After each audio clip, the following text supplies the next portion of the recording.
ఈ మధ్య కాలంలో బంగారం ధర ఎందుకని అంతలా పెరిగిపోతుందో తెలుసా? 1964 లో 24 క్యారెట్స్ వచ్చేసి 63 రూపాయల ఉండేది. ఇక 2014 వచ్చేసరికి అది 28,000కి పెరిగిపోయింది. మరి 2025 లో ఏకంగా 1,10,000 దాటేసింది. అండ్ కమింగ్ ఇయర్స్ లో 1,50,000 కూడా టచ్ అవ్వచ్చంట. అసలు ఎందుకని ఈ గోల్డ్ రేట్ రోజు రోజుకి ఇంతలా పెరిగిపోతుందో తెలుసుకుందాం. దీనికి మొదటి రీజన్ దిగుమతులు. మన దేశంలో వాడే బంగారాన్ని 85% వరకు వేరే దేశాల నుండి ఇంపోర్ట్ చేసుకుంటున్నాం. మన దేశ మైనింగ్ ద్వారా వచ్చేది జస్ట్ 15% మాత్రమే.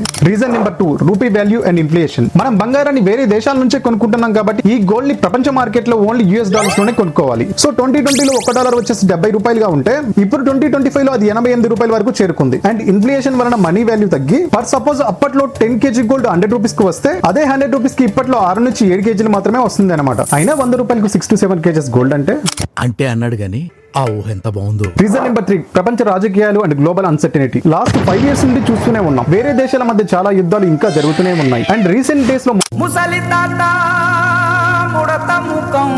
ట్రంప్ తీసుకునే తలతిక్క నిర్ణయాల వల్ల ఈ షేర్స్ లో స్టాక్స్ లో డబ్బులు పెడితే ఎప్పుడు పోతాయో తెలియక ప్రపంచ వ్యాప్తంగా చాలా మంది గోల్డ్ అయితే సేఫ్ అని గోల్డ్ లో ఇన్వెస్ట్ చేస్తున్నారు. Reason number 4, central bank and వేరే దేశాల బ్యాంకులన్నీ కూడా గోల్డ్ ని ముందుగానే కొనేసుకొని రిజర్వ్ చేసుకుంటున్నాయి. సో ఈ రోజుల్లో ఈ ట్రంప్ తాత దూల, రూపీ వాల్యూ వీక్ అవ్వడం, ఇంపోర్ట్స్ తగ్గడం, inflation and world wars and బ్యాంకులలో గోల్డ్ రిజర్వ్స్ పెరగడం, ఇవన్నీ కలిసి గోల్డ్ కి డిమాండ్ ఎక్కువ ఉన్నా కూడా అవైలబిలిటీ తక్కువ అయ్యి బంగారం ధరలు ఆకాశాన్ని అంటేస్తున్నాయి. ఈ వీడియో మీకు ఇన్ఫర్మేటివ్ అనిపిస్తే లైక్ చేయండి.